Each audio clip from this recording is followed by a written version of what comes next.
Bueno, Shalom Jabrim, aquí estamos en este tema tan esperado, tan necesario, ¿no?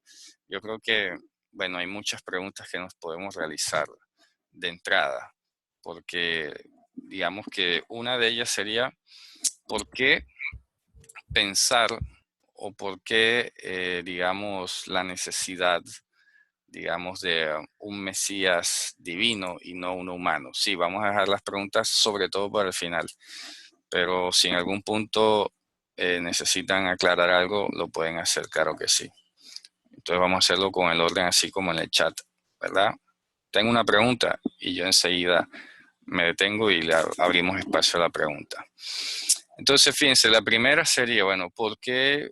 Esta pregunta la terminamos respondiendo al final. ¿Por qué un Mesías divino y no humano y no mitad humano o mitad hombre o 100% hombre, 100% Dios?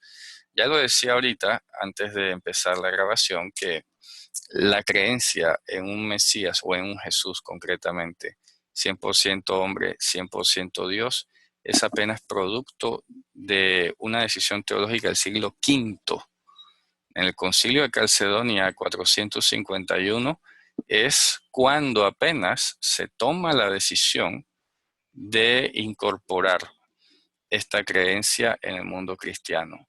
Y de hecho, como yo lo alcancé a decir una vez en una de las conferencias de identidad, es lo que causó el cisma entre la Iglesia de Oriente y la de Occidente, irreconciliables hasta el día de hoy. Porque las iglesias de Oriente, es decir, la iglesia de Alejandría, la iglesia copta, la iglesia siria, la iglesia aramea, todas estas iglesias de habla semítica o que tienen por lo menos una tradición literaria muy antigua, estas iglesias se han denominado monofisistas. Mono en griego significa único y fisista viene de physis, que es pues naturaleza, ¿no? Así que hay iglesias monofisistas en el mundo y son creyentes en el Mesías y creen que es de una sola naturaleza y no humana precisamente, divina. Así que lo primero que quiero aclarar es que yo no soy o no sigo, porque esto me he enterado yo relativamente hace poco y no he profundizado en la teología monofisista como para decirle que yo soy un monofisista. No, me gusta el término, pero yo sé pues que al estar ya acuñado, de pronto tenga alguna cuestión que yo deba investigar más profundamente. De lo que he leído por encima, pienso que hay algunas diferencias en los postulados iniciales, aunque la conclusión es la misma. La conclusión, porque los monofisistas sí como que no terminan de explicar muy bien o no les va muy bien explicando cómo estuvo el Mesías aquí, pero sí terminan concluyendo que definitivamente era divino. Ojo, hay muchas iglesias cristianas antiquísimas que creen esto. ¿Ok? O sea que esta no es una cuestión que esté como clara, así como de buenas a primeras en la Biblia, porque fueron discusiones teológicas, repito, del siglo V, Concilio de Calcedonia, anótenselo, profundícenlo, averigüen, documentense. Antes del siglo V nadie se planteaba o sea, nadie había definido esto. Así que es muy apresurado pensar que la Biblia es clara al respecto. Repito, antes nadie se planteaba. Y resulta que el brazo más antiguo del Oriente, las iglesias de Oriente, que son más antiguas, que conservaban tradiciones hebreas, judías o como lo quieran llamar, estas iglesias terminan siendo monofisistas. Es muy curioso. Entonces es la iglesia occidental romana la que empieza a defender esta tesis de que Jesús era 100% humano y 100% divino. Ya esto nos debería poner un escenario lo más neutral posible. Yo feliz diría, bueno, tenemos que ser monofisistas, pero no, porque no conozco, repito, y no hay casi publicado. Todo lo que averigüé está pues en arameo moderno y el sirio pues no es que sea mi dominio, ¿no? Hay que aprender un poquito ese sirio arameo moderno, pero no hay casi nada publicado en castellano. Estoy que hago contactos con algunos líderes de esa iglesia en América y sería muy interesante, ¿no? Llegar a conocer de primera mano cómo ven ellos como iglesia milenaria, con todas las de la ley, cómo explicarían esto en su teología. Podemos de pronto buscar libros, ustedes pueden también leer sobre ello y el debate o la discusión sería muy interesante. Pero quiero dejar ese énfasis ya de entrada, que no era una cuestión que se discutiera o se tuviese muy claro antes del siglo V, y cuando se llegó a la discusión, las iglesias más antiguas de Oriente dijeron no, él era divino. Y ahí se dividió y en ese punto no hay reconciliación. Así que por eso vamos a empezar hoy a hablar de la problemática del pecado en el ser humano y sus implicaciones. Porque, a ver, y el concepto de redención, vamos a tratar de abordarlo a un primer nivel. Porque hay que, pues, de lo que vimos en el chat, de lo que alcancé a ver en el chat, me di cuenta que había que hablar de esto, porque no teníamos claro lo que implicaba la redención. Vi que se citaron algunos versos allí como, aquí dice redención y por lo tanto sí hay. Hay que ir aclarando, porque una cosa, repito, es cuando tú redimías a un pariente de una deuda o de estar en una esclavitud. Eso es un nivel de redención muy horizontal, que no tiene nada que ver con la redención con respecto a la vida eterna. Así que por eso dije, wow, aquí hay que hablar un poco de la redención entonces. Pero cuando abordamos el tema de la redención nos preguntamos, bueno, ¿yo por qué tengo que ser redimido? ¿De qué? ¿Ok? Porque si había una redención horizontal de que yo te podía redimir, hombre, era porque tú estabas en una esclavitud o tenías una deuda y yo te podía rescatar de allí. Y esto es interesante porque inclusive la palabra que se usa en arameo para pecado es justamente la palabra hob o hobá, que significa deuda. Y en hebreo usamos het o hata'a, que significa falla, error. ¿Ok? Falla o error. Error en todo el sentido de la palabra, como lo entenderían mucho mejor los ingenieros de sistema. Hubo un error en el sistema, vaya, y se colapsa toda la configuración, ¿no? Hubo un error procesando el archivo, no te abre el archivo, se quedó bloqueado ahí, algo pasó. Entonces, son conceptos que giran en la mente, ¿no? Del mundo bíblico, porque evidentemente, sobre todo en el Nuevo Testamento, cuando Yehoshua enseñó la oración famosa del Padre Nuestro, precisamente dijo, perdona nuestras deudas. Así que está usando una cosmovisión aramaica, ¿verdad? Porque los griegos nunca asociaron el pecado con deuda. Para los griegos la hamartía era simplemente un error, pues producto de una acción humana.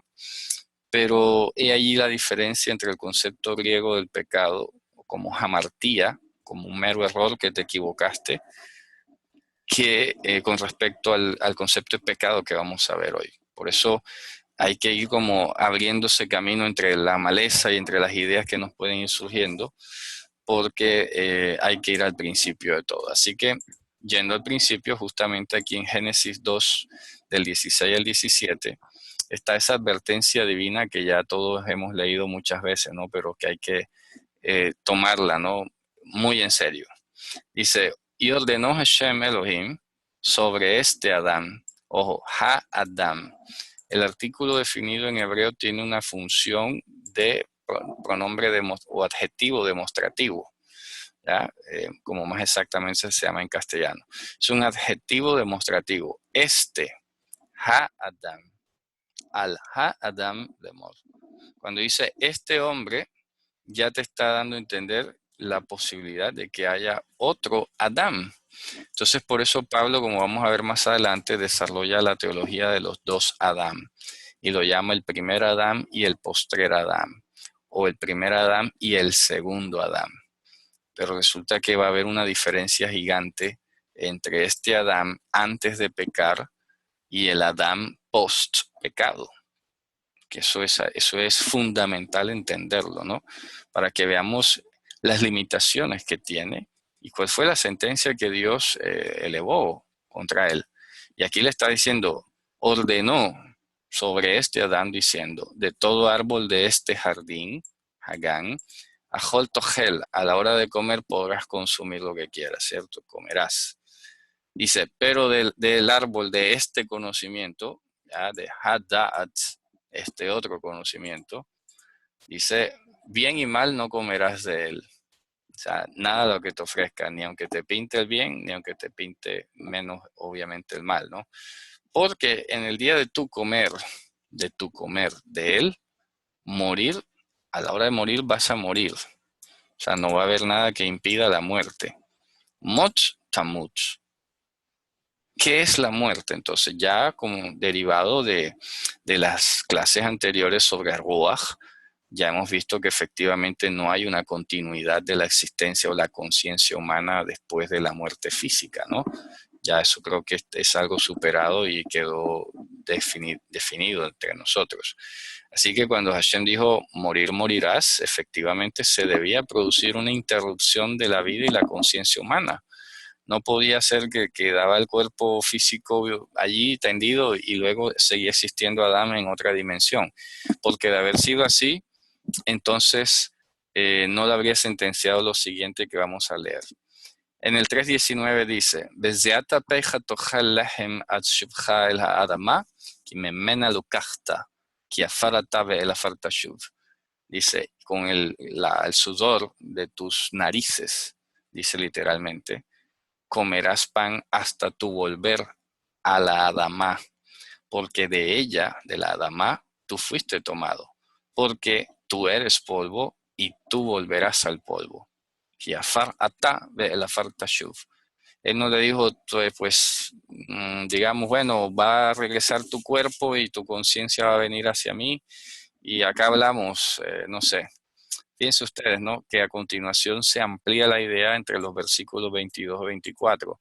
Y dijo Hashem Elohim, he aquí este Adán fue.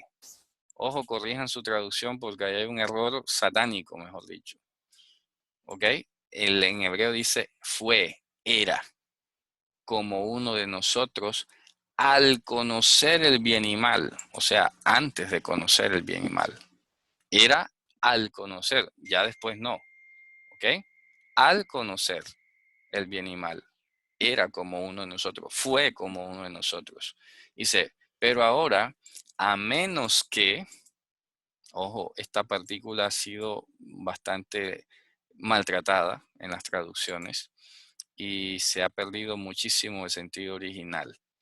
Resulta que esta construcción que viene a continuación es determinante. Dice en hebreo, y ahora, pero ahora, a menos que envíe su mano y tome también del árbol de la vida y coma, no vivirá para siempre. Ojo que esta sentencia de no vivirá para siempre está en perfecta lógica con lo que ha dicho anteriormente. A la hora de morir, morirás. Tú eres polvo y al polvo volverás. Está diciendo, no vas a vivir eternamente a menos que envíe su mano y tome también del árbol de la vida y coma.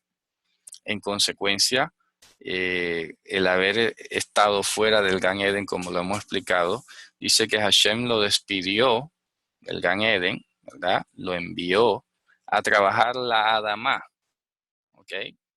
De donde había sido tomado. Y dice el 24, y divorció. Ojo, que aquí lo traducen como expulsó, porque es que ya el hombre estaba afuera. Aquí la palabra es divorcio. Baigaresh, esta misma palabra que se utiliza aquí, es de donde se utiliza luego el divorcio, ¿no? Baigaresh et Adam. Dice que le firmó el divorcio, literalmente. O sea, le escribió un documento de divorcio. Baigaresh et Adam. Dice, y puso a habitar desde la eternidad del Gan Eden a los querubín, a la flama de la espada que se revolvía para vigilar el camino al árbol de la vida. Fíjate qué interesante. Dios le ha dictado una sentencia, a menos que comas el árbol de la vida, no vivirás eternamente. Y para rematar, puso una espada y a unos querubín a vigilar el camino del árbol de la vida. Esto está significando lo que luego quedaría plasmado en el esquema del servicio del sacerdocio levítico. Acuérdense que el lugar santísimo estaba dividido por una cortina o parojet que tenía 2 querubín, ¿verdad?, bordados allí, y que no podía pasar el sumo sacerdote Aarón sin sangre. Tenía que llevar dentro del ritual conectado todo. Yo lo expliqué en el video sobre Yom Ha, se lo recomiendo. Todo lo que es la descripción del Yom Kippurín, las 7 entradas que tenía el sumo sacerdote ese día. Escuchen, y resulta que todo tenía que estar conectado y culminaba con el tema de la sangre. ¿Ok?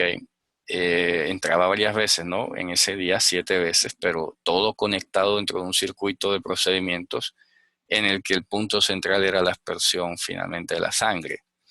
Entonces, esta espada que está dándose vueltas allí en el Gan Eden para vigilar el camino del árbol de la vida, tiene el objetivo de decir, Adán, como te atreves a pasar por aquí, tienes que derramar tu sangre, ¿ok? Para poder llegar al árbol de la vida. Y si mueres, pues ¿quién te va a resucitar? Porque, te mueres, supongamos que te atreves a pasar por aquí y te mueres. ¿Y quién te resucita? No puede ser por tus propios medios, ¿ok? Necesitas una ayuda, le está diciendo prácticamente. Por ti solo no vas a poder comer jamás del árbol de la vida. Si alguien pensaba que eso era posible, pues está muy equivocado.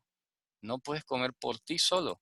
Por eso es que Pablo se desarrolla toda una teología diciendo, oye, es que por obras nadie puede ser justificado delante de Dios. ¿Cuántas veces vamos a repetirlo?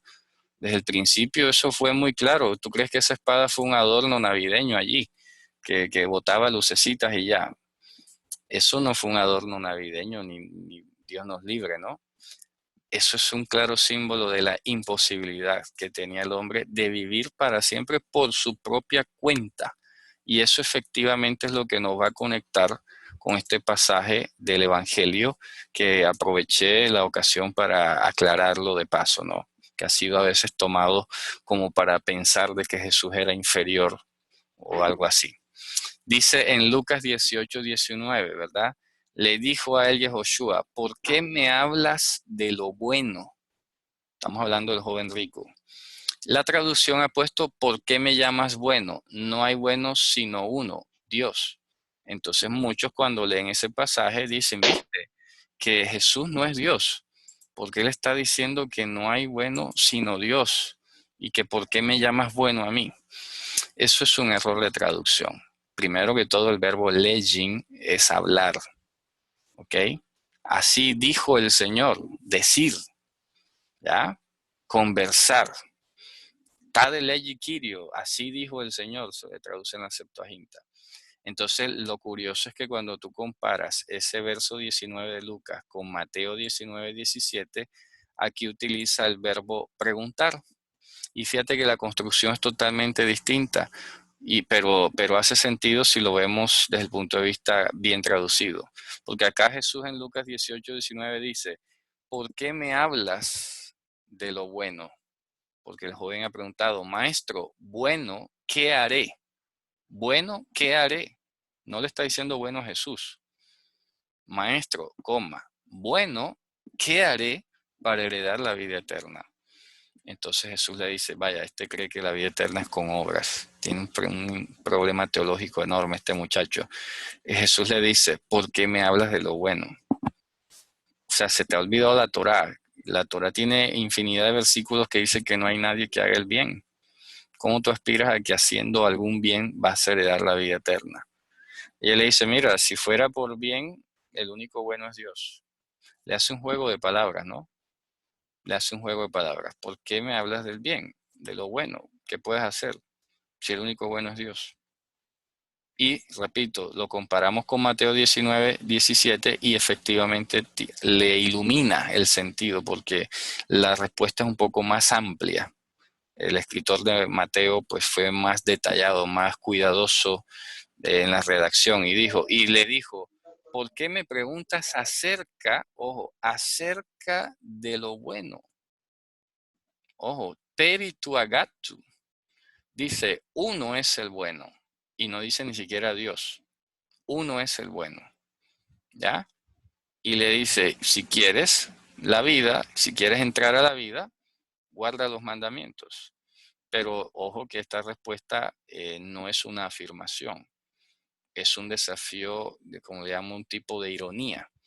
Porque si en Génesis ya habíamos quedado claro que por obras nadie iba a poder entrar, porque resulta que si tú hacías una obra y morías en la espada, nadie te iba a resucitar. ¿Dónde había dicho Dios que iba a resucitar al hombre si moría por sus propios medios? ¿Ya? No había. La única promesa que había hecho Dios antes de esta sentencia de Génesis 3.22 es la que vimos en el 3.27, que Dios introduciría el Nishmat Hayim, o la Neshama de la vida, ¿se acuerdan? Que era el Mesías. Pero resurrección directa del hombre no hay así de entrada prometida. Así que se la pone bastante complicada al hombre y le dice, mira, la única forma que vivas para siempre es comiendo el árbol de la vida, pero aquí te pongo una espada donde no vas a poder entrar. Eso te pone en una situación de justificación rogada. Es decir, si quieres vivir, pídemelo a mí. Yo soy el único que te la puedo dar. Por tus propios medios te mueres y ¿quién te resucita? Yo no estoy comprometido a resucitarte. Ya si te resucito va a ser del puro afecto de mi voluntad nada más, porque yo quiera, no porque yo haya hecho un juramento antes, ni porque te haya una palabra, ni nada por el estilo. Ya, usted cometió una transgresión, se ganó un estatus de expulsión, de divorcio más exactamente, de repudio, así que aquí no hay nada. Usted se fue a conocer allá a otro, eso se llama adulterio, almas adúlteras, amistad con el mundo es enemistad contra Dios. Así que usted tiene otra pareja, vaya a rogarle la vida a otra pareja, ¿no? A la otra pareja que se consiguió, a su otro marido. ¿Ah? Y fíjate tú que Romanos 7 lo dice también. Romanos 7 dice que cuando estábamos casados con nuestro marido no nos podíamos acercar a Dios. ¿Ya? Y la gente ha creído que esa es la ley. Como que estamos casados con la ley y la ley tenía que morir para acercarnos a Dios. Oye, qué contradicción. Y nadie ve, o sea, impresionante el punto ciego que ha puesto Satanás en la humanidad, que no se dan cuenta que el marido natural que tenemos nosotros cuando nacemos se llama Satanás, el pecado. Ya, ese es el marido natural. Nadie nace aquí dentro de la Torá, olvídense. Nadie nace haciendo el bien, ni teniendo una conciencia limpia, ni nada por el estilo. Nacemos casados con el pecado. Así que el pecado es el que tiene que morir para podernos acercar a nuestro Señor, para que no haya adulterio. Pero si alguno sigue casado con el pecado todavía y quiere acercarse a Dios, oye, eso es adulterio, ¿verdad? Adulterio físico. Yo no puedo tener un ídolo aquí y decir que creo en el Dios de la Biblia. O como pasó hace poco una polémica de un homosexual quejándose de que, bueno, el sacerdote lo había excluido de la iglesia, ¿no? Entonces es una contradicción de términos. Bueno, porque otra cosa es que el homosexual entre a una comunidad de nosotros y diga, hombre, yo quiero cambiar, ayúdenme.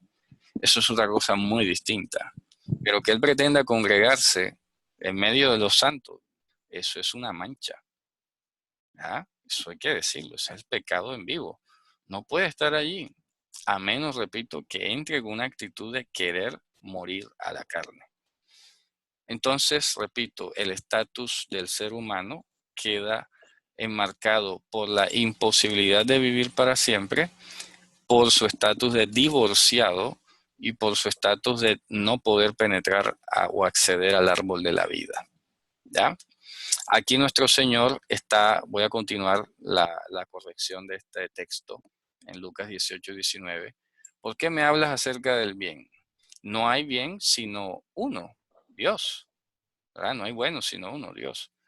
¿Verdad? Y entonces cuando ya desarrolla toda la parábola, toda la historia, y los que están escuchando dice, dijeron, entonces los escuchas. Aquí no dice los discípulos, en cambio en Mateo sí dice que eran los discípulos, pero aquí está un poco más amplio, dice los escuchas. Entonces, ¿quién podrá ser salvo? Es la pregunta lógica, ¿no? Porque si te venían enseñando de que ya tú eras salvo por ser hijo de Abraham y que te justificabas por obras, y Jesús viene y te dice nada de eso. Ni el mérito de los padres los ampara, ni los méritos de vuestras obras los va a salvar. La pregunta es, oye, entonces, ¿quién va a ser salvo? Y otra cosa a tener en cuenta en contexto. El judaísmo, muy temprano, el judaísmo farisaico por lo menos, hizo mucho énfasis en la justicia basada en obras, de manera tal que entre más dinero tú poseías, pues mayor cantidad de obras y mandamientos y caridades, entre comillas, méritos, ibas a hacer. Claro, porque podías eh, ayudar más personas, podías comprar lo mejor, podías observar, hacer los viajes que era, los sacrificios todas las veces que pudieras, etcétera, ¿verdad? Ofrendas, compartir, etcétera, muchas cosas. Así que cuando oyen la respuesta de Josué que dice, es más fácil que entre una cuerda de esas de barco por el ojo de una aguja a que un rico entre en el reino de los cielos. Entonces ellos le preguntan, entonces, ¿quién podrá ser salvo? Porque si no es salvo un rico que tiene todas las posibilidades de hacer méritos, obras, entonces, ¿quién va a ser salvo? ¿Quién podrá ser salvo? Y miren la respuesta todavía más contundente de Joshua. Y él dijo, ta adinata para antropis, lo que es imposible con relación a los hombres o de cara a los hombres, para Dios es posible. Esta respuesta, lo que es imposible para los hombres, coincide perfectamente con lo que hemos dicho acá. Hay una sentencia de no continuidad de la vida, hay una sentencia de volver al polvo, hay una sentencia de no vivir para siempre. De manera que cuando le preguntan la vida eterna, la vida para siempre, le está diciendo, oye, por obras no es. ¿Ya? Fíjense ustedes, ¿no? Por obras no es. Así que cuando él le dijo, ¿verdad? ¿Por qué me preguntas acerca del bien? Bueno es uno solo, ¿no? Dice, y si quieres entrar a la vida, guarda los mandamientos. Entonces Jesús definitivamente no le está planteando que la vida se puede obtener por guardar los mandamientos, que eso es una claridad suprema que hay que hacer. Fíjense a continuación, porque cuando desarrolla la parábola, todos sabemos que eso es una ironía, ¿no? Él dice, no, si quieres entrar a la vida, guarda los mandamientos, ya tú sabes cuáles son. Y le enumera la lista de mandamientos que tienen que ver con el prójimo. Fíjense ustedes, como para llevarlo a la práctica, ¿no? Ni siquiera le menciona Shabbat, no le menciona, digamos, la idolatría, no le menciona la honra del nombre de Dios, etcétera. Le menciona a los del prójimo. Dije, vamos a ponerte lo más fácil. Vamos a ver cómo te está yendo con los que ves. Porque si te va bien con los que ves, pues se puede inferir que de pronto te va bien con los que no ves. Y le dice, Amara, ya sabes, ¿no? Los mandamientos, no robarás, no cometerás adulterio, no mentirás, etcétera. ¿Verdad? Si quieres, guarda los mandamientos. Le está diciendo, yo sé que no los estás guardando. Vamos a hacerte una prueba. Vende todo lo que tienes y ven y sígueme. Ya, si quieres la vida, sígueme. Y al mismo tiempo se la está dejando caer, ¿no? Le está diciendo, oye, no es por obras, es por mí. Yo soy el camino, la verdad y la vida. No es por obras. Y te reto a que si fuese por obras, posibilidades humanas, te la pongo fácil. Deja todo lo que tienes y sígueme.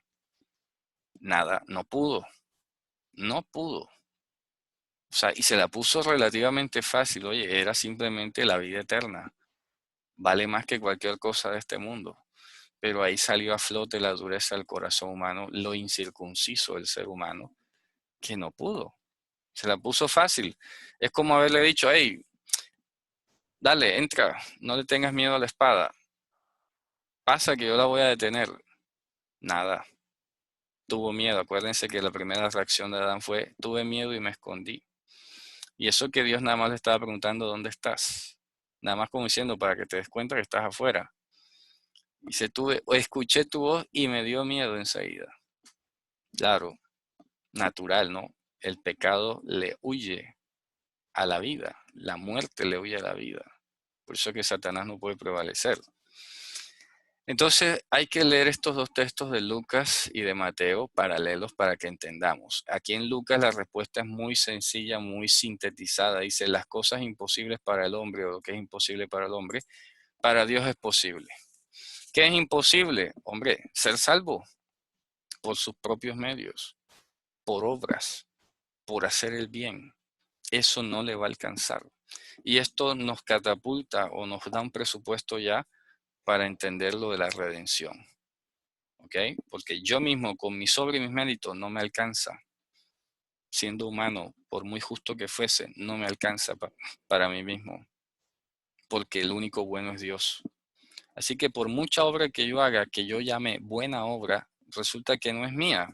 Porque lo que estoy haciendo ya se lo inventó Dios primero. Así que estoy haciendo es la voluntad de Dios, nada más. Pero no es un mérito. Para que quede clara la idea, tendría que el ser humano inventarse una idea de bondad que compita con la de Dios. Imagínense ustedes, tendría que el hombre ser bueno. Y resulta que su estado pecaminoso lo determina como malo. Malo desde el nacimiento. Malo por naturaleza. Y la escritura se encarga de recalcar, cuidado, te vas a creer la mentira de Satanás de que tú conoces el bien. Porque la oferta mentirosa de Satanás fue, conocerán el bien y el mal. Mentira. Pasaron 10 generaciones hasta Noé. Toda formación de los pensamientos del corazón era solo el mal todo el día. ¿Dónde quedó el bien? Es obvio que era una mentira, porque eres mentiroso, padre de mentira, homicida desde el principio. Entonces, está claro que el hombre no se puede diseñar un nivel de bondad que compita con lo de Dios, como para que pretenda que por obras va a ser un mérito o merecer la vida eterna. ¿Ya? Aquí en la respuesta de Mateo, ¿verdad? Dice, escuchando los discípulos, ¿verdad? Se sorprendieron muchísimo diciendo, entonces, ¿quién podrá ser salvo? ¿Verdad? Mirándolos Yehoshua les dijo, lo que es para los hombres imposible, ¿verdad? Para Antopus tutu adinaton, dice, para los hombres esto es imposible. Para Dios todo es posible. Así que, repito, la palabra clave de este punto hasta donde vamos conversando es imposible al hombre salvarse. ¿Por qué? Porque es polvo, vuelve al polvo, no tiene posibilidad de hacer bien ni un mérito que ante Dios le haga merecedor de la vida eterna. Esa es por eso he puesto ahí arriba, la problemática del pecado en el ser humano y sus implicaciones. Es que no es solamente que estemos en un estado enfermizo, debilitado, no. Lo que pasa es que tenemos una sentencia de muerte eterna encima que la humanidad ni siquiera es consciente de eso. La gente inclusive, como decían los corintios, comamos y vamos que mañana moriremos. Claro, mucha gente cree que el asunto es así. Creen que Dios existe solo para el que crea que Él existe, ¿verdad? Creen eso nada más. Ah, no, pues eso será para los que creen en Él. Yo creo otra cosa y no creo que Dios se vaya a meter conmigo si yo no creía en Él. Me tendrá que dejar en paz o quién sabe qué tipos de ideas tendrán. Y repito, los corintios decían, comamos y vamos que mañana muriéramos. Es decir, no hay día de juicio, no hay nada, no hay rendición de cuentas de nada por el estilo. ¿Ok? Entonces, aquí estamos siendo claros en la implicación del pecado. Muerte eterna e imposibilidad de salvarse. Más claro, yo creo que no se puede decir. El pecado en el ser humano implica muerte eterna como sentencia e imposibilidad de librarse de esa sentencia, imposibilidad de lograr la vida eterna por sus propios medios. ¿Ok? Bien, entonces a continuación vamos a revisar otras citas que afirman esta idea importantísima, ¿no? Para ir teniendo claro lo que es ser humano, ¿ok? Para ir dándonos una idea de lo que es ser humano. ¿Ok? Ser humano, repito, es ser un hijo de Adán, como vamos a ver ahora en estas citas de Romanos, que puede ser judío, puede ser gentil, da igual, no hay diferencia. Eso lo dice Romanos, Pablo muchísimas veces. Así que ser un hijo de Adán te hace heredero de su estatus y de sus limitantes. Dice Romanos 3:9, entonces, ¿qué? ¿Le llevamos la ventaja? Para nada. Ya hemos antes acertado de que judíos y también los griegos, ojo que aquí interesante, Helenas, eso se refiere al pueblo griego, ¿no? Dice, todos están bajo pecado, todos, todos están bajo pecado. Fíjense que tanto los judíos como los griegos tenían una muy alta estima, muy alta autoestima de sí mismos, porque acuérdense que los griegos le llamaban bárbaros a todos los demás pueblos y los judíos le llamaban gentiles a todos los demás pueblos. Así que Pablo, además de estar hablando de dos grupos aquí que pudieran ser diferentes entre ellos, está hablando de dos pueblos que tenían una gran autoestima y pues como que se creían muy especiales, ¿no? Está diciendo, mira, si ustedes dos están bajo pecado, que son como el plus de la humanidad, ¿qué se deja para el resto? Obvio que todo el mundo, todo está bajo pecado. ¿Qué implica estar bajo pecado? Romanos 3:19. Sabemos que todo lo que la Torá dice, lo dice a los que caben en esa Torá, a los que están dentro, dentro de esa Torá, de lo que la Torá dice. Pero ¿qué es lo que viene hablando? Lo que dice el Salmo, ¿no? No hay ni uno bueno, no hay nadie que haga el bien, no hay nadie que busque a Dios. Así que cuando dice lo que la ley dice, lo dice a los que están dentro de la ley. No se está refiriendo nada con relación a los que guardamos los mandamientos, nada que ver. Eso sería una descontextualización muy, muy bárbara. Aquí acaba de citar el Salmo y el Salmo dice, como está escrito, no hay quien haga el bien, no hay ni siquiera uno, todos se contaminaron, todos, todos, todos, todos, todos. Entonces cuando dice lo que la ley dice, todo lo que la ley dice lo dice a los que están dentro de la ley, se refiere a la que acaba de citar, no a la Torá, no a los mandamientos, no a los que practican los mandamientos, ¿verdad? Dice, para que, para que toda boca se cierre y todo el mundo, el cosmos, todo el cosmos quede bajo juicio de Dios, ¿ya? Ante Dios, para con Dios, si se quiere decir. Ojo, entonces lo que la ley dice, lo dice a todos los que caben ahí. ¿Quiénes son todos los que caben ahí? Hombre, los que antes ha mencionado, judíos y griegos. ¿Ok? Judíos y griegos. Ahí está diciendo el texto de Romanos 3:9 muy claro.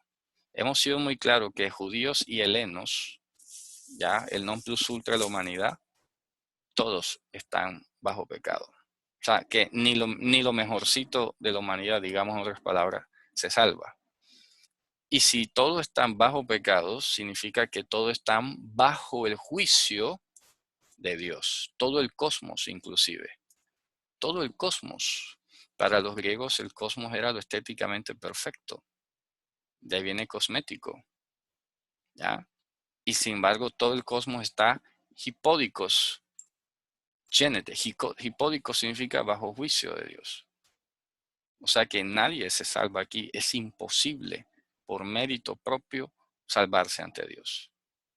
Nadie, o sea, si ni tú te salvas con tu propio mérito, te podrás imaginar si puedes salvar a alguien más. Imposible. O sea, si ni tú te salvas a ti mismo, ¿cómo puedes pensar que puedes salvar a otro?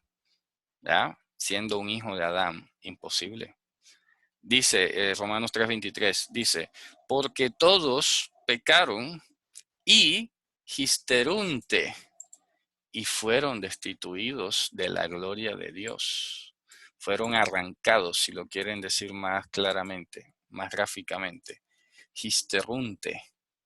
Fueron arrancados de la gloria de Dios. O sea que ser hijo de Adán es haber nacido con pecado y es gozar de un estatus despojado de la gloria de Dios. Y eso es lo que te hace mortal, es lo que te hace enfermizo, es lo que te hace débil. Por eso Pablo habla de este paralelo en Corintios 15, ¿no? 1 Corintios 15 dice, vamos a hacer un paralelo porque me están preguntando que con qué cuerpo van a resucitar los muertos. Necio, dice, lo mismo que siembra no es lo que sale. Porque siembras corruptible, sube incorruptible, o sea, resucita incorruptible. Siembras en debilidad, resucitas en poder. ¿verdad? Siembras cuerpo animal, que en griego dice psíquicon, de psige, alma, animal de esta tierra, resucita un cuerpo nefmaticon, de ruach, del poder de Dios. Así que nefesh o psige es opuesto a ruach. Y en cambio, en la teología cristiana bastante difundida, piensan que ruach originó al nefesh. Y eso es un error tremendísimo, ¿no? Como ya lo hemos aclarado en muchas ocasiones. Entonces, Pablo está viendo que este Adán, que es del polvo de la tierra, si alguna vez tuvo un estatus de no mortalidad, se le perdió cuando transgrede el Gan Eden, queda por fuera y sigue un ciclo de vida biológico que Dios le organizó luego el ecosistema para que viviese, ¿no? Por eso dice que Dios sujetó toda la creación a vanidad, que vanidad entiéndase corrupción, para que el hombre pudiese tener un lugar donde vivir en tanto que era, digamos, rescatado, porque por sí solo no tenía nada que hacer, ¿ya? Dice, por cuanto todos pecaron, es decir, están desarraigados, arrancados de la gloria de Dios. Luego dice Romanos 5:9, ¿verdad? En esto ha hecho solidaridad o se ha puesto en conjunto, ¿verdad? El amor de Dios para con nosotros. El que siendo nosotros pecadores, ¿verdad? Cristo por nosotros murió. Fíjense ustedes, ¿ah? Hay una clara diferencia entre nuestra naturaleza pecaminosa y la de Cristo. ¿Ok? Siendo nosotros el amor de Dios, siendo nosotros pecadores sin remedio, imposible salvarnos, Cristo murió por nosotros. Ya ahí se empieza a ver que hay una diferencia entre ser humano y ser Cristo en este caso, entre ser Adán y Cristo. Y de eso vamos a seguir hablando más adelante. Dice Romanos 5:12, por esto, de la manera que por un hombre entró el pecado al cosmos, ¿verdad? Y a través del pecado la muerte, así también a todos los hombres la muerte entró, porque todos pecaron, ¿ya? Dice, en razón de lo cual todos pecaron. Así que el pecado, la primera definición que debemos tener nosotros de pecado es no la de hacer el mal, no la de dejar de hacer el bien. Eso es la parte del frente de las obras nada más. Pero tenemos que tener conciencia que el pecado es el desarraigo, el estar echados, el estar divorciados de la gloria de Dios. Ese es el primer estatus del pecado. ¿Ok? El de ser enemigos de Dios. Porque dice, siendo enemigos fuimos reconciliados. Siendo pecadores, Cristo murió por nosotros. Oye, es un estado opuesto, adverso, ¿cierto? Dice, siendo enemigos, o sea que ser pecador es ser enemigo de Dios, para que lo sepa. Repito, ser pecador entonces implica ser mortal, imposible salvarse, ¿verdad? Ser enemigo de Dios y estar desarraigado de la gloria de Dios. ¿Qué más quieres? Luego es en virtud de esta naturaleza humana pecaminosa que tenemos heredada, es que nosotros entonces cometemos pecado. Pero la escritura nos define a nosotros como un ser pecador. O sea, un ser que en su naturaleza tiene el hierro codificado, el no hacer el bien, el no tener la capacidad de elegir el bien. Porque vamos a errar, ¿ya? Por eso dice el famoso dicho, errar es de humanos. Muy cierto. Porque ser humano es ser un errante, es ser un pecador, es ser un enemigo de Dios. Eso es lo que es ser humano por naturaleza. ¿Ok? Yo quiero que esto quede muy claro porque va a ser una tesis fundamental para entender por qué el Mesías no podía tener una naturaleza humana. Sería una contradicción en cierto modo. ¿Ok? Ya eso, la pregunta la vamos a resolver con más calma porque en últimas tendríamos que llegar a poder explicar de qué manera pudo Jesús haber tenido una naturaleza humana y divina a la vez. sin que fuese destruido al mismo tiempo. Porque, repito, Adán no podía pisar el Gan Eden porque iba a ser destruido, ¿no? La santidad lo consumía. Así que por eso es importante hablar de la naturaleza. Importante la naturaleza, es decir, qué es lo que prevalece. Cuando hablamos de naturaleza, tengan muy claro que estamos hablando de qué es lo que prevalece.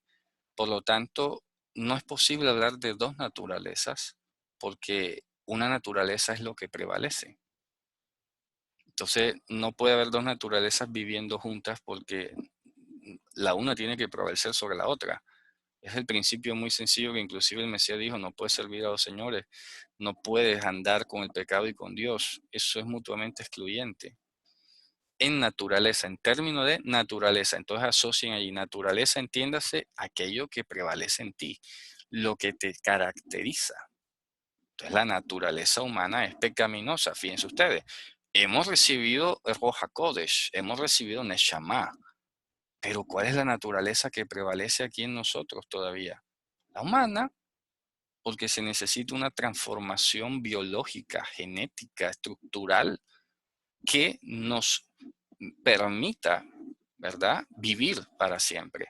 La naturaleza humana es la de no vivir para siempre. Ya, con eso estamos definidos. ¿Tú vives para siempre? No, entonces eres humano. No vives para siempre, porque esa es tu naturaleza, lo que predomina en ti. Ahora hemos recibido el don de la Neshama, el don de Ruach HaKodesh, como lo hemos hablado, y sin embargo todavía tenemos vaya lucha en nosotros, con nuestros miembros, etcétera, ¿verdad? Porque definitivamente no prevalece todavía de una manera definitiva la voluntad de Dios en nosotros como debería ser. Tenemos esos destellos maravillosos. Hay días que nosotros tenemos, wow, una cuestión fulgurante, así que estamos que lanzamos rayos por todos lados, y otros días que estamos como que hasta por el suelo. Entonces no tenemos una naturaleza divina prevalente en nosotros. Nuestra naturaleza no es divina, es humana, ¿ya? Y por lo tanto nos enfermamos, por lo tanto es natural, es normal que nos muramos, es normal que venga una depresión. Todo eso es normal. Yo he escuchado de cristianos que ven como algo satánico la depresión, por ejemplo. Digo, es que no tiene sentido, normal que te deprimas, porque tu cerebro y el mío tienen una predisposición a eso. Ya, es parte de la naturaleza de este cuerpo. ¿Qué le vamos a hacer? Que gracias a Dios tenemos una esperanza que han de alcanzar nuestras 12 tribus, que es la resurrección. Pablo decía, no, por la esperanza estoy siendo juzgado, ¿cómo te parece? Esperanza que han de alcanzar nuestra vida eterna, nuestras 12 tribus. La esperanza de la resurrección. ¿Ya? Esa es la esperanza de nosotros. La resurrección. De aquí no hay más nada que hacer. ¿Ya? Por mucho, y ahorita vamos a revisar, hay un texto de Eclesiastés muy chévere, por mucho que tú quieras, vas a fallar en algo, pero eso nunca va a ser tampoco pues, como la visión fatalista o determinativa, entonces, de que, bueno, me voy a lanzar a hacer pecado, entonces, no, ¿verdad? Vamos a ver, aquí están, creo que van a hacer una pregunta. Cuando dice ser participante de la naturaleza divina, ¿no conviene dos naturalezas en nosotros? Efectivamente, no, porque, repito, ser participante es que estás recibiendo la promesa. La promesa. Hemos degustado, podemos hacer, ojo, degustado, participar, ojo, tomar parte, no el todo, es una parte. Puede que Dios te conceda un milagro a través de ti o en ti. Eso es ser participante de la naturaleza divina, ojo, no de que en ti haya una naturaleza divina, porque no prevalece. Por eso es importante entender la palabra naturaleza como asociada a lo que prevalece. Porque si en nosotros hubiese naturaleza divina, prevaleciera lo divino. ¿Ok? Por eso es que estamos hablando de la naturaleza. Naturaleza. Inclusive en economía nosotros usamos ese término para hablar del estado de la naturaleza como el estado del sistema actual, ¿no? Lo que prevalece en el sistema. A eso se refiere la palabra naturaleza. Entonces nosotros simplemente tomamos parte, somos hechos partícipes de la naturaleza divina, pero no prevalece en nosotros. Por eso morimos, por eso nos enfermamos, por eso nos pasa de todo, ¿no? Y Pablo remata todo esto, ¿verdad? Diciendo en el 6:23, porque, ¿verdad? El fruto o la retribución del pecado es la muerte. En cambio, la dádiva, fíjate tú, es una dádiva que Dios te hace participar. De Dios es la vida eterna, la que Adán no podía ingresar, en Yehoshua HaMashiach, nuestro Señor. ¿Ok? Fíjate tú. Entonces, hemos sido hechos partícipes. Pablo decía, Juan le decía en Apocalipsis, copartícipe vuestro en la paciencia y en el testimonio y en todo, copartícipe. Sí, estamos participando de algo, ¿cierto? Pero todavía no estamos en nosotros prevaleciendo la voluntad de Dios. Claro que no, todavía no. Por eso es importante la palabra naturaleza. Lo que prevalece, lo que te hace a ti que seas tú. ¿Ok? Y vamos a ver entonces a continuación, en razón de ello, este pasaje de el Salmo 53, 3 al 4, que Pablo lo ha citado, ¿no? Pero quiero que sepan que es el Salmo lo que ha citado. Esta es la Torá de la que hablaba Pablo.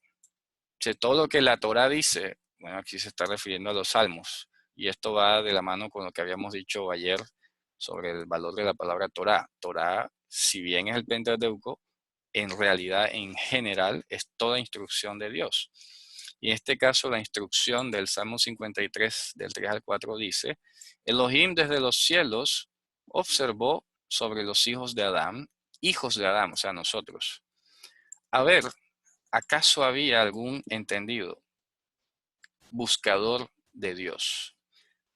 La respuesta es, todo ello estaba apartado, junto, se habían contaminado. No hay hacedor del bien, no hay inclusive uno. No hay hacedor de bien. Ein osetov, dice en hebreo. Ein osetov. Así que todo lo que hagamos nosotros no es el bien que se ha tenido en cuenta delante de Dios. Por eso es que Pablo inclusive terminó hablando de dos justicias, ¿no? Que eso es lo que vamos a terminar viendo hoy. Pablo habló de dos justicias. Dijo, hay una justicia que es según la ley, que cualquiera la hace, que dice, está escrito, el hombre que haga estas cosas vivirá dentro de ellas.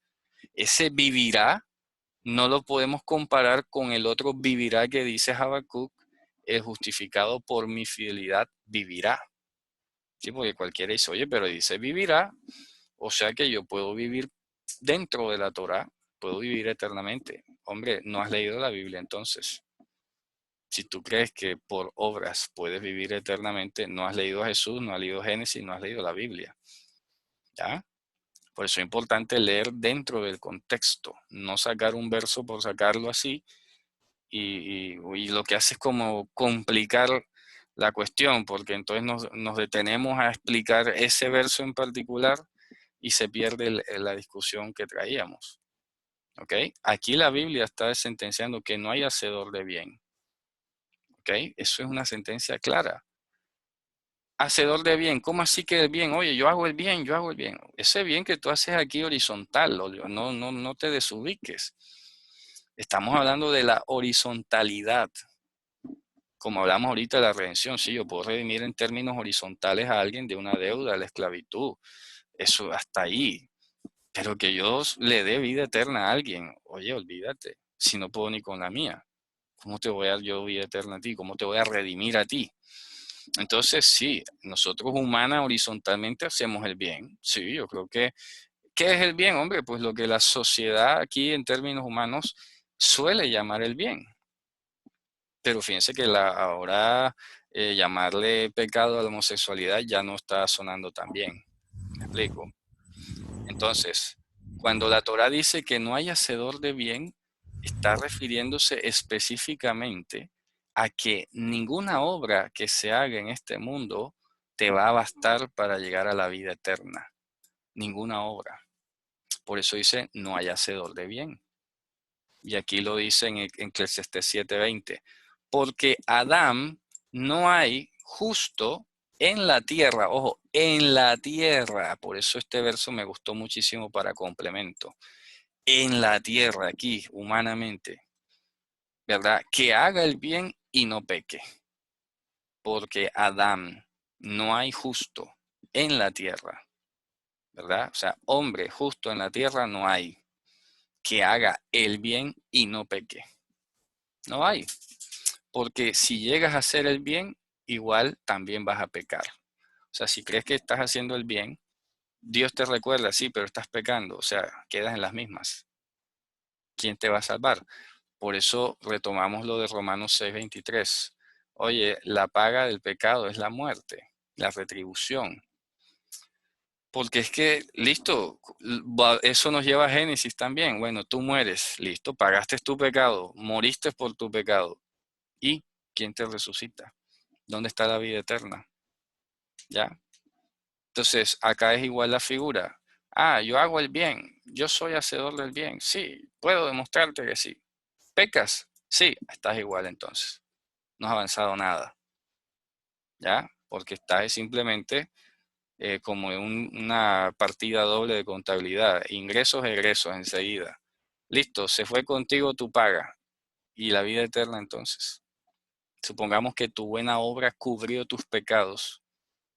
Eso nada más está ahí. ¿Dónde está el bien que supere al pecado, a tu naturaleza pecaminosa y la haga meritoria de la vida eterna? No hay, no hay ningún bien. Acuérdense del joven rico. Oye, te la pongo fácil, deja todo lo que tienes y sígueme, si quieres la vida eterna.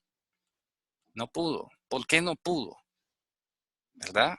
Hoy nosotros como creyentes, habiendo recibido una llamada, la vemos como muy fácil. Oye, pero si nada más era, si era la vida eterna, pues era dejarlo todo y ya. Cualquiera hace eso, cualquiera hoy creyente lo hace, obvio. Pero antes no, olvídate. O sea, lo que pasa es que a veces hablamos de la humanidad entera como si la humanidad fuera creyente o como si la humanidad fuera buena. No sé de dónde todavía queda a veces esas ideas, ¿no? Oye, la escritura dice que siendo enemigos fuimos reconciliados. Contra naturaleza fuiste injertado en el olivo natural. Contra naturaleza, no sé qué otra palabra más clara puede haber. ¿Ya? Fíjense ustedes, entonces es importante hablar de naturaleza humana. ¿Cuál es la naturaleza humana? La enemistad contra Dios. La naturaleza humana es estar destituido de la gloria de Dios. La naturaleza humana es la muerte. La naturaleza humana es el pecar. No solo por genética, por estado pecaminoso, sino porque también en virtud de ella cometes pecado. Y ahí viene la segunda parte, ¿no? Juan lo dice muy claro en su primera carta. Toda transgresión del mandamiento de la Torah es pecado y también es pecado no hacer el bien. Ambas cosas. Pero eso solo no es el pecado es lo que traes codificado en tus genes. ¿Ya? Eso es lo que te hace mortal y eso es símbolo, apenas así por encima, de la enemistad que tenemos con Dios. Por eso el joven rico no pudo dejar todo por seguir al Mesías, porque en su naturaleza humana no había esa posibilidad. Así que ahora, siendo hechos partícipes de la naturaleza divina, podemos entender ahora los caminos de Dios, pero eso no nos hace divinos a nosotros, de ninguna manera. Por eso hablo de naturaleza. Y estamos apenas degustando los bienes del mundo venidero. ¿Ok? Fíjense, esto es importante entonces. En la tierra cualquiera hace el bien, pero eso no sirve para el cielo. Y eso nos lleva indefectiblemente a esto de Ezequiel 18:32, que va a corroborar todo lo dicho, ¿no? Dice, la nefesh, el ser vivo, el organismo viviente, pecador, ese morirá. El hijo no cargará la iniquidad del padre y el padre no cargará la iniquidad del hijo. La justicia del justo sobre él será y la impiedad del impío sobre él será. Eso es todo. Entonces, ¿cuál justicia? ¿Ya?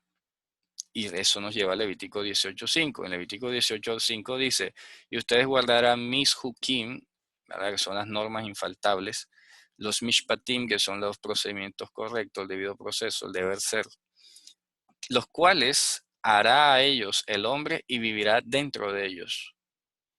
¿Cuál es la naturaleza de este vivirá dentro de ellos?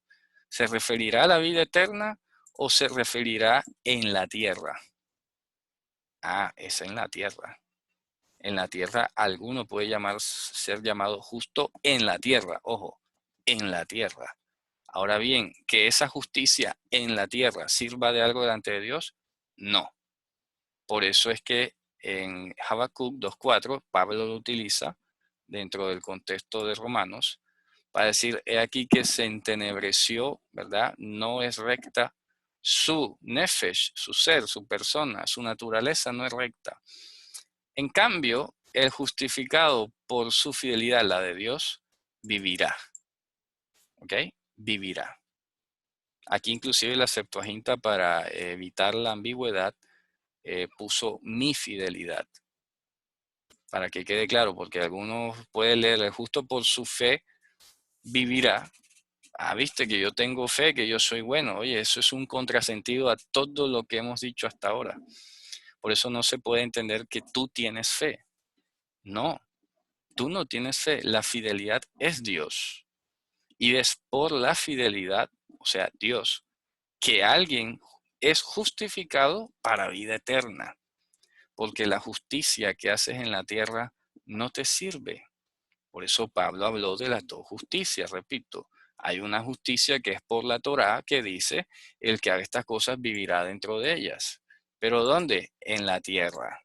Eso es ser justo en la tierra. Ahora bien, que ser justo en la tierra sirve algo delante de Dios para vida eterna, no sirve para nada. Porque por obras nadie será justificado delante de Dios. Así que la única forma de ser justificado delante de Dios es por su propia fidelidad. Es decir, por la promesa que Él dio de la simiente. Por eso entonces este vivirá es muy distinto de este vivirá. Cuando dice aquí vivirá dentro de ellos es muy distinto a decir vivirá, porque aquí se debe entender vivirá para siempre.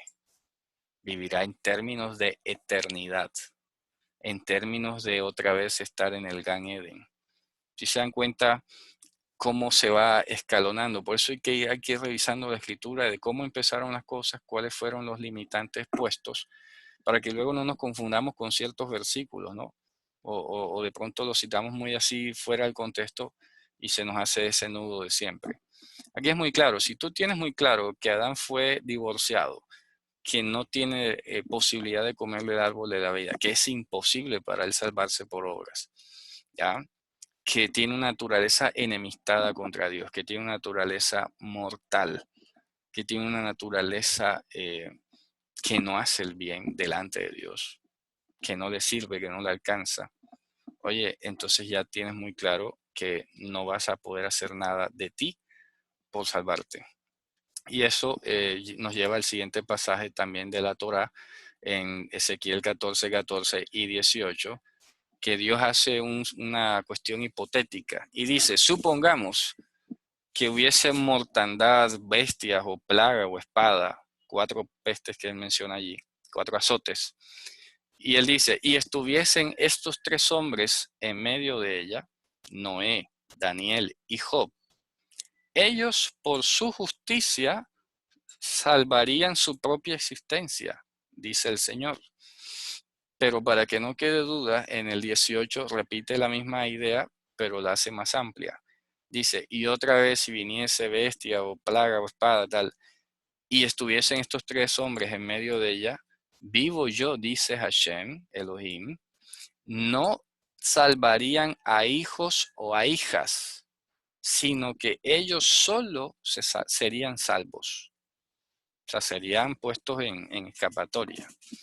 ¿Ya?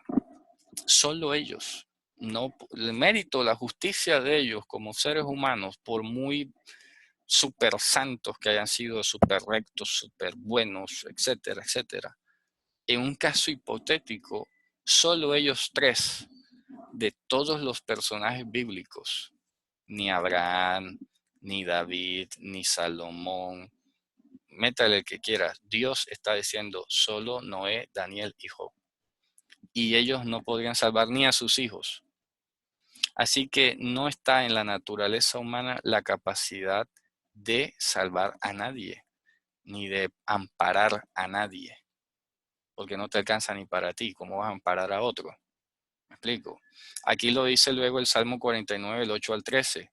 Dice, al hermano no podrá redimirlo el hombre, no le podrá dar a Dios su cofer. ¿Qué es el cofer? El pago de la reconciliación.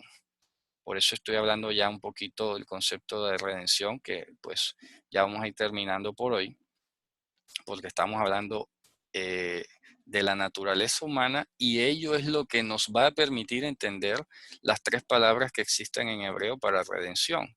Ya estamos viendo una que es el verbo padá, y aquí sale la palabra pidión, que deriva de aquí, yifde, pidión.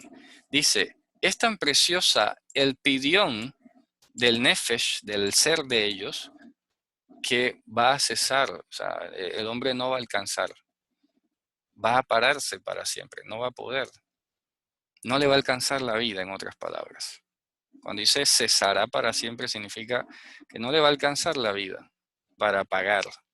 Entonces, una primera palabra es la palabra pidión, que es el pago que tú das para rescatar a una persona. Y aquí está usando el sentido figurado. Por ejemplo, los hijos de Israel tenían el mandato de dar el pidión Haben, que era la redención del niño, y daba simbólicamente un dinero, obviamente que es simbólico, ¿no? Dentro de una dinámica toda pedagógica para enseñarte de que alguien iba a pagar un precio. Por eso dice, por precio fuisteis comprado. ¿Ya? No con cosas corruptibles como oro y plata, que era lo que simbólicamente enseñaba la Torah. Ya, eso es apenas un lenguaje alegórico, simbólico. No vayas a creer de que eso daba vida eterna. Entonces, una primera palabra es el pidión, que es el pago. Repito, ¿cuánto vale eso? Listo, te lo compro, el derecho sobre ello. La otra cosa es que tú recibas o que tú seas hecho partícipe de la reconciliación, que sería el cofer. ¿Ok? Digamos que Jesús pagó el derecho sobre ti, Él tiene total potestad sobre ti. Pero otra cosa muy distinta es que Él te haga partícipe de la reconciliación. Así que como él es dueño tuyo porque Él pagó el precio por toda la humanidad, eso no quiere decir que toda la humanidad es salva. Ojo, la gente a veces se confunde. Jesús pagó el precio por todos, Él tiene el derecho sobre toda la humanidad, pero Él va a tomar a sus escogidos y los va a hacer partícipes de la reconciliación. ¿Por qué a los demás no los escogió? Vaya usted a saber. Justicia divina, decisión soberana divina. Pero lo que es claro es que el hombre de por sí estaba perdido. O sea, que no es injusto, porque por naturaleza estaba perdido. El hombre acepta la muerte. Nadie se queja porque me voy a morir, ¿verdad? La gente acepta la muerte como parte de la vida, como parte del ciclo de la vida. Entonces no entiendo a veces por qué le tratan de llamar injusto a Dios porque escoge a unos sí y a otros no. ¿Ah? Entonces una cosa es que él haya pagado el precio y otra cosa es el cofer, que es haber sido reconciliados.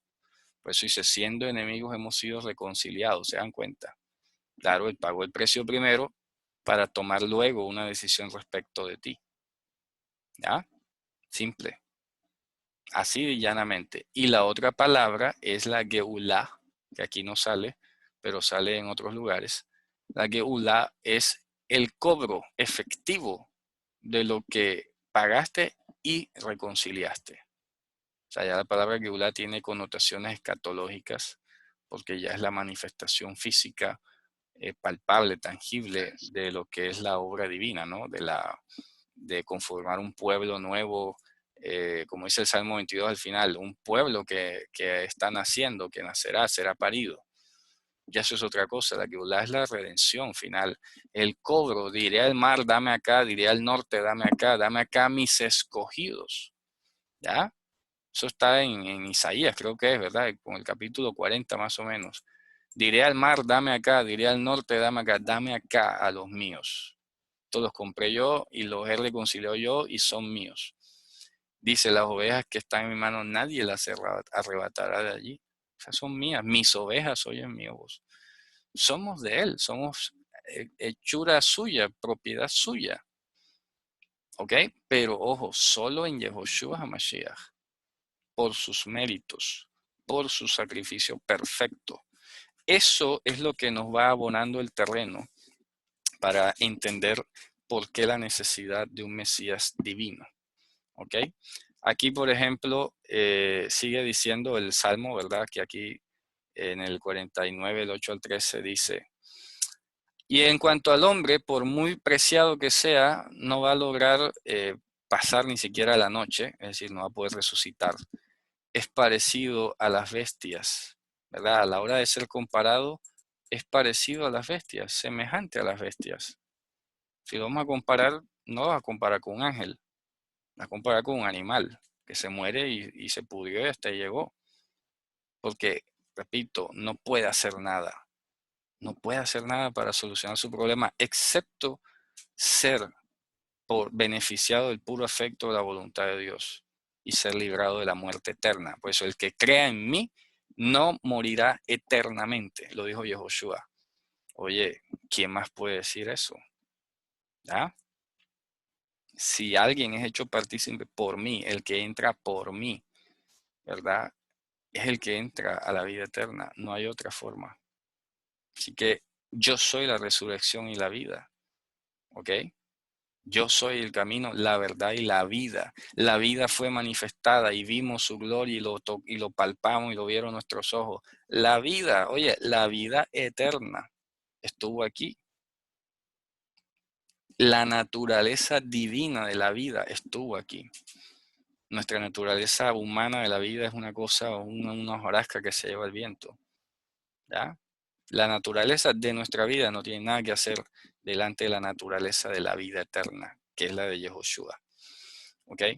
Entonces, ya para terminar, bueno, aquí está el mismo salmo, ¿verdad? Y ya para terminar por hoy, para dejar este primer tema como concretado, aquí están las diversas palabras que se utilizaron o sea, cómo la palabra griega antropos se utilizó con tantas variantes para referirse a tantos conceptos hebreos, 20 en total, ¿ya? Y fíjense pues que en todo esto no hay ninguna asociación con nada divino ni espiritual ni incorruptible. Al contrario, aquí tenemos a Adán como género animal, Ish como varón destacado e importante, Enosh como un hombre enfermizo y débil, Enash en arameo, Ben que es hijo, Baal que es amo, dueño, señor, Basar es carne, Geber hombre fuerte, Gebar en arameo, Goy, ya saben pues, sin abolengo, sin nada, Yatet, que significa firme, afirmado, Evet, siervo, Am, pueblo, Shevet, tribu, Eretz, Eretz Hayim, ¿verdad? Tierra de la vida, Hay, viviente, un ser viviente, simplemente él, hijo de Adán, testigo, hijo del hombre, Ish, etcétera. Es decir, en ninguna esfera de la Biblia aparece la palabra, digamos, antropos asociado con algo divino. Eso ya iremos a verlo en las siguientes sesiones, cuando ya empecemos a ver, a profundizar el concepto de la redención y, y ahí es donde vamos a empezar a tratar de responder por qué la redención no podía ser dada por dos naturalezas. ¿Ya? Esa es la pregunta del meollo del asunto. ¿Cuál es el inconveniente o el conflicto en que haya dos naturalezas en una misma persona? Con todo lo dicho hoy, ¿no? Yo quiero que quede muy claro hoy lo que implica ser humano, la naturaleza humana pecaminosa, todo lo que ello implica. Y pues de ahí en adelante ya vamos a seguir con la redención. Ya hoy vimos un poquito, ¿verdad? Redención significa que ningún humano puede hacer nada por otro porque es tan pecador como otro. Así que yo qué mérito te voy a prestar si no me alcanza ni para mí. Por lo tanto, la redención es imposible en términos humanos, es inviable, improcedente. Nadie puede pagar la redención de otro. Un humano no puede pagar el precio de otro para librarlo de la muerte eterna. No puede. Eso está claramente demostrado aquí en la Escritura y hemos visto muchísimas citas para ello. Yo creo que eso es algo incontestable, indiscutible. Ya lo otro, entonces vamos a ver si hay posibilidad de que haya existido un ser con dos naturalezas que haya venido aquí pues como el Mesías. Repito, teniendo en cuenta, repito, de fondo lo dicho al principio, que dicha creencia o posibilidad de concebir algo así salió en el siglo V después de Cristo. Teniendo en cuenta que las iglesias antiquísimas, milenarias de Oriente, no creen que sea de dos naturalezas. Ya entonces iremos a ver qué cosas se pueden decir al respecto. Así que bueno, Javerín, con esto he terminado de mi parte. Espero que haya pues sido una exposición clara, directa al grano, que es lo que más me interesa, es que ustedes tengan argumentos bíblicos y se pueden defender con la escritura, ¿no? Por eso he orillado el uso de cuestiones del Talmud o de la Mishnah, lo que sea, que bien pudiera haberlas traído para reforzar, pero yo creo y parto del principio que la escritura debe hablar sola. Y pues ya cualquier otra cuestión ya es un poco más de contexto, pero tenemos que defendernos con la escritura. Pablo demostraba con la escritura. Y así tenemos que aprender nosotros, rompernos el coco y ver en la escritura las cosas. Y ahora pues que tenemos el Evangelio la tenemos fácil. A él le quedó difícil porque no tenía otro libro autoritario o autoritativo para decir, mira, es que acá está escrito. Hoy nosotros sí, pero él no, él era con solo Torah. Y ahí donde te muestro esto, pues, tenía que orarle al Señor, definitivamente. Su genialidad no iba a dar para eso, la carne no da para eso. Así que, bueno, Javerín, hemos llegado al final. Si tiene alguien alguna consulta, alguna inquietud, alguna pregunta, con mucho gusto la puede elevar. Pregunte en el chat o diga, tengo una pregunta en el chat para que abra específicamente su micrófono y no se abran varios a la vez, como ya lo había dicho. Bueno, parece que no hay. Hola. Sí, shalom. Shalom, shalom a todos. Shalom. Soy José Chu. Claro que sí, ya te reconozco la voz. Ah, Ahora sí se iluminó el chat. estaba leyendo que José Amador dice, tengo tantas que no Ah, sé por dónde sí, empezar. ahora sí. El Aarón le dice, dale, dale, que te dale. Eh, Hay algo realmente que, aunque no es propiamente de la deidad, porque yo creo que todos los que estamos en este sentir y en este caminar, todos reconocemos la divinidad de Yeshua, Ujú, pero no todos conocen la plenitud de la deidad, que ujú. aunque yo no he iniciado en el principio de tu transmisión, porque estábamos preparando Shabbat en casa, Ajá, con Bereshit, que habla ya, ahí ya aparece la plenitud de la deidad, me imagino que lo habrás explicado mejor que nadie. Lo que sí está claro es que no puede haber dentro de la divinidad como una subgéneris, ¿no? Como un sufijo, claro, o lo es o no lo es. O sea, no sé los que ven, interpretan o entienden que Yeshua es Dios, pero que no tiene la plenitud de la deidad, más que una pregunta para ti mismo, es una pregunta para aquellos que están al otro lado de la pantalla, claro. como José Amador y tal, que cómo se puede interpretar eso, o estás al 100% o no estás al 100%. Claro, sí, son cuestiones, repito, por eso es que estamos evaluando y conociendo al ser humano, o sea, por eso empecé por aquí, para que tengamos todos un mismo lenguaje, un mismo idea bíblica de qué es ser humano, de qué es la naturaleza humana, y ya luego entonces vamos a evaluar, repito, al Mesías aquí entre nosotros. Por eso es importante haber reconocido, hecho la radiografía de lo que es ser humano. Sí, porque lo que tú dices se entiende y cualquiera te puede orillar un poco y decirte, no, no, es que el Mesías ahora mismo es Dios en su plenitud, nadie discute eso. Pero el punto es aquí en la tierra. ¿Cómo estuvo aquí en la tierra? Y eso es donde está ahí el engranaje, ¿no? Que es lo que hay que terminar de explicar. Porque, repito, hay una naturaleza que es opuesta a la otra, por definición. ¿Cómo podían convivir dos naturalezas en una misma persona? Es la pregunta. Porque, repito, nosotros hemos sido hechos partícipes, pero no prevalece una naturaleza divina en nosotros. Prevalece la humana. Entonces, repito, en este caso, ¿verdad? Mashiach, ¿cómo habría sido él? Sería que, porque es que nosotros partimos de ser pecadores, pero él parte de ser divino, porque viene del cielo. Nadie discute eso, que haya venido del cielo. Entonces, si su naturaleza original, repito, es la divina, definitivamente ello es lo que prevalece, no la de nosotros, que es la pecaminosa. Entonces, lo que hay que definir si hay una frontera de posibilidades en la que haya habido una participación, aunque sea minúscula, de una naturaleza humana en Mashiach. ¿Ok? Porque definitivamente, repito, el problema de concebir una naturaleza humana en Mashiach radica en que eso le constituye pecador. Ese es el problema, ese es el punto. Con todo lo dicho hoy sobre naturaleza humana, asignarle, aunque sea un ápice de naturaleza humana al Mesías, le estás agregando una mancha, le estás agregando pecado. Entonces hay que ver, repito, si en él hubo pecado. Ya, yo creo que la respuesta todos la conocemos, porque si hubiese habido pecado en él, entonces no habría podido redimir a nadie. Sería como un Noé, como un Daniel o un Job, ¿verdad? Que solamente se habría podido redimir él solo y no le bastaba para más nadie. Esas son las preguntillas que hay que ir, digamos, aclarando, ¿no? Repito, si la naturaleza humana es ser pecaminosa, es ser mortal, es ser corruptible, es ser enemiga de Dios, ¿qué sucede si le asignamos un ápice de esa naturaleza al Mesías? ¿No lo constituye en eso pecador? ¿Por qué no? Sería la pregunta. Porque mi tesis es que sí lo haría pecador.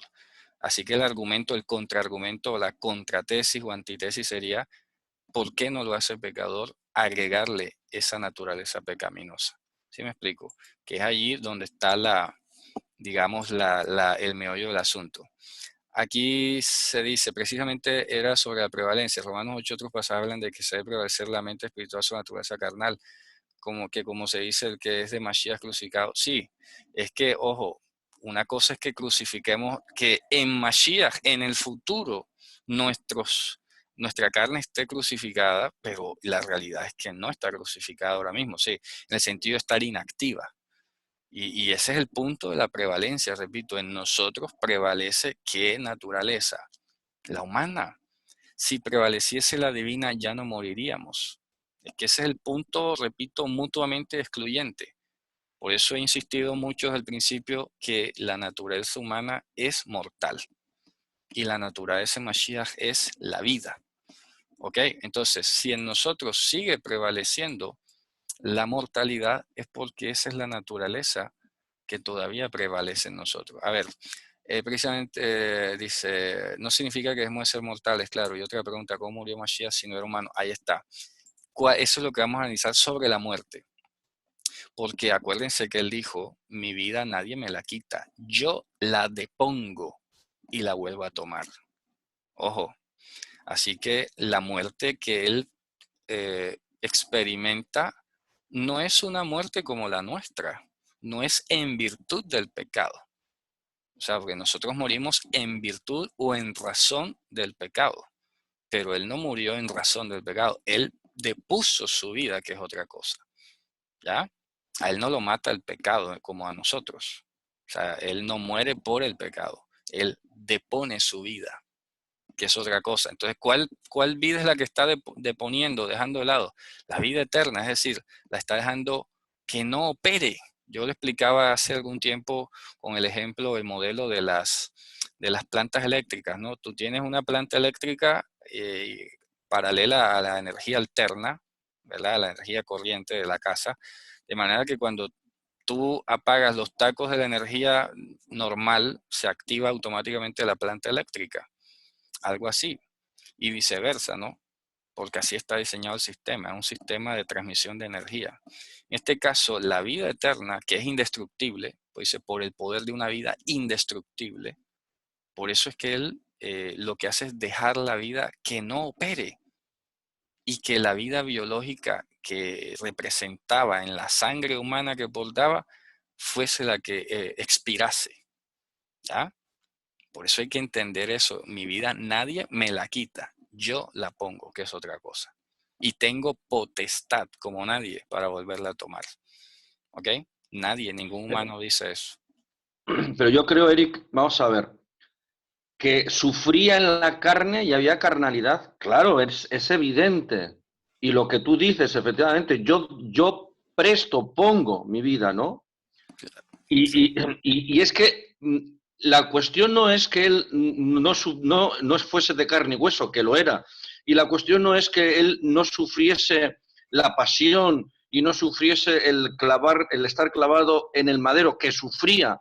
No, no, la cuestión es qué vida tenía dentro de su propio ser, Es la de un correcto, humano o la de Dios. es Esa correcto. es la cuestión y esa es la grandeza. Eso, Los mamíferos, todos los mamíferos, sufrimos, pero no sentimos de la misma forma. claro. Mamíferos somos muchos animales, somos mamíferos, pero lo que nos diferencia a nosotros mamíferos, el ser humano del resto de los mamíferos, es la percepción, ¿vale? Eso, Son las emociones y los sentimientos. oye, Y inclusive, eso, perdón, sí, sí, perdona. no, continúa, continúa. No, y eso, volviendo a Yeshua, Yeshua sufría la carne. ¿Cómo no va a sufrir si era de carne y hueso? Si es que se rebajó y se revistió de carne y hueso y sufrió, padeció. Claro que sí, pero la esencia del ser no era humana. Es Y esa correcto. es la grandeza, que siendo Dios, sí, que siendo Dios fue capaz de sufrir como sufre el hombre, en su propia esencia. Claro que sí. Mira, y es importante, ahorita que hablabas esto, es el tema, inclusive entre seres humanos está lo que se llama el umbral del dolor, ¿ya? ¿Y qué marca ese umbral? La biología, la genética. ¿De dónde vienes? Tienes una configuración genética que te hace un umbral muy alto o muy bajo con respecto al dolor. ¿Sí ves? Entonces, en esos términos también paralelos, vemos este caso que la naturaleza biológica, si se puede decir, de la vida eterna que tenía Mashiach, le hacía de una forma totalmente distinta. Fíjese que su cuerpo no vio corrupción.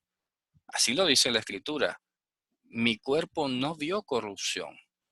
¿Ok? Eso te diferencia radicalmente de cualquier ser humano, porque los seres humanos somos corruptibles. A las 2 horas inicia el proceso de putrefacción. Ya en menos de 2 días estamos totalmente ya a reventar, ya llenos de gusanos, pero él duró 3 días y 3 noches en un sepulcro y no vio corrupción. Eso debe decirnos algo respecto de inclusive su propia constitución corpórea como naturaleza divina y no humana en este caso, ¿verdad?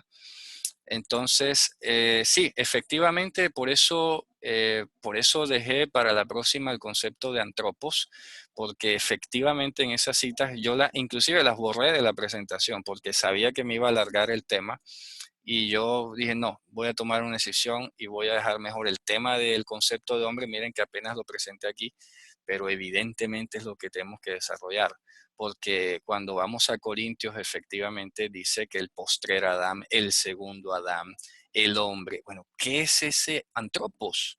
¿Ok? ¿Qué es ese antropos? El diferencial va a estar en que uno viene de arriba y el otro es de aquí, de la tierra. El uno es Nefesh Hayah y el otro es Nishmat Hayim. El uno sacó a la luz la inmortalidad y el otro lo que trajo fue la muerte. Entonces ahí hay que entender el concepto de antropos, efectivamente, y eso lo vamos a ver, claro que sí. No lo voy a desarrollar ahora porque, repito, por lo mismo lo borré de la presentación, lo tenía citado, inclusive no, esto se nos va a alargar mucho. Quise circunscribirme a entender la naturaleza humana, lo que somos nosotros como ser humano, porque es que es evidente que Mashiach no es de esta creación, ¿ya? No es de esta creación. Oye, si nuestro tabernáculo en el futuro no va a ser de carne y hueso, es decir, no de esta creación, de carne y sangre, perdón, no de esta creación. Hay un pasaje que dice ello, que dice así, es decir, no de esta creación, vamos a ver. Entonces, mucho más, obviamente, el tabernáculo de Mashiach definitivamente no podía ser de esta creación. Ya no estar circunscrito a este sistema corruptible, ¿no? Del cual estamos hablando. Así que vamos a ver algo en el chat. Pues yo también entendía así que era hombre celestial con el llama. Sí, exacto, pero no es, repito, hay que hablar y seguir insistiendo sobre lo que es el hombre. Ojo, porque inclusive en el Salmo dice, ¿Qué es Adán? Para que lo visites. Qué es este concepto de Adán? Pero el rey David tiene una inquietud, ¿no? En el Salmo 8 dice, oye, aquí hay algo raro, ¿no? ¿Qué es este Adán que tú lo vas a disminuir a un poco menos con Elohim? Entonces está hablando de un Adán en el cielo. Ah, sí, claro, hay un Adán celestial que no es igual que un Adán terrenal. ¿Ok? Eso ya lo vamos a desarrollar para la próxima, porque, repito, ya hemos dejado claro hoy lo que es la naturaleza humana, lo que implica ser humano, y por eso vamos a ver por qué no es igual cuando a Mashiach se le llama hombre a decir hombre nosotros, porque nosotros somos hijos del primer Adán y hemos traído la imagen del terrenal y llevaremos en el futuro la imagen del celestial. Ojo, el celestial, no se nos olvide. ¿Ah? Hay un antropos celestial, para que quede claro, y hay un antropos terrenal. Hay un antropos que es mortal y hay un antropos inmortal, para que vayamos desarrollando la idea. Hay el primer Adán, el postrer Adán, el primer Adán, el segundo Adán. Todo eso lo vamos a ver porque de eso habla Corintios 15 y Romanos también. Así que bueno, Javerín, esto es ya, repito, una primera entrega. Espero que repasemos todo esto y bueno, gracias a todos los que han asistido aquí. La verdad es que a mí me hace una honra en cierto modo, pues no sé qué otra palabra usar, el ser escuchado por ustedes, porque evidentemente es una especie de reconocimiento o por lo menos, ¿no? Te están escuchando y eso es importante, es válido, es muy valioso. Así que gracias a todos, nos vemos una próxima y ya estaremos dándole continuidad. Shalom a todo esto.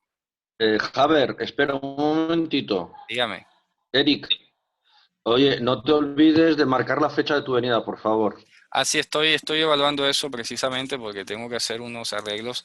Me he dado cuenta de que muchas de las clases me va a tocar de medianoche y vamos a ver cómo sería esa cuestión allá. Eso tengo que irlo cuadrando, ¿ok? Ya les voy a enviar cómo quedaría mi horario y Venga, ok. cómo sería, ¿ok? Vale. Shalom, Muy bien. Letraot, Shabbat Shabbat Shalom. Shalom, Shabbat Shalom a todos. Shalom Urajo.